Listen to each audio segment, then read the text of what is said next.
భారతదేశం యొక్క భూభాగాలపైన మరోసారి వక్రబుద్ధి చాటుకున్న దయాది దేశాలు పాకిస్తాన్, చైనా.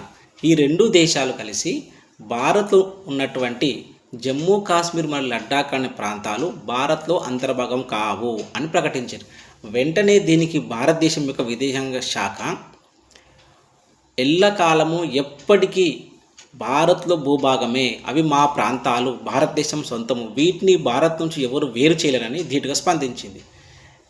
పాకిస్తాన్, చైనా ఈ ప్రకటన చేయడానికి కారణం ఏంటంటే, చైనా పాకిస్తాన్ కలిపి సిపెక్, పాక్ చైనా ఎకనామిక్ కారిడార్ అంటే బెల్ట్ అండ్ రోడ్, చైనా దేశంలో తరలిన ప్రతి వస్తువును ఈ చైనా నుంచి నేరుగా పిఓకే, ఇక్కడ నుంచి గిల్గిట్ బల్తిస్తాన్, ఇక్కడ నుంచి బలూచిస్తాన్, ఈ తర్వాత నుంచి యూరోప్ దేశాలకు డైరెక్ట్ రోడ్డు మార్గం వేసి ఆ రోడ్డు మార్గం గుండా చైనాలో తయారైనటువంటి ప్రతి వస్తువును అమ్మడానికి చైనా చేస్తున్న ప్లాన్.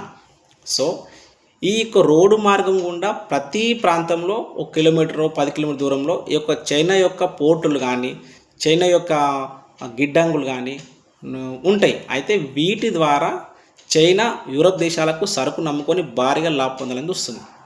అయితే భారతదేశం దీనికి అబ్జెక్షన్ చేసింది. ఎందుకంటే పిఓకే భారత్దే, గిల్గిట్ బల్తిస్తాన్ భారత్దే, సో మా యొక్క భూభాగం గుండా ఈ యొక్క రోడ్డు వెళ్ళడానికి వీల్లేదు అని ప్రకటించింది.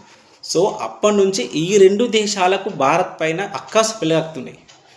ఈ యొక్క రోడ్డు పైన, ఈ బెల్ట్ అండ్ రోడ్ పైన చైనా కొన్ని లక్షల బిలియన్ డాలర్ కోట్లు ఖర్చు చేస్తుంది. సో ఈ విధంగా ఈ రెండు దేశాలకు భారత్లో ఉన్న భూభాగాల పైన అక్కసు వెలగట్టుకుంటున్నాయి.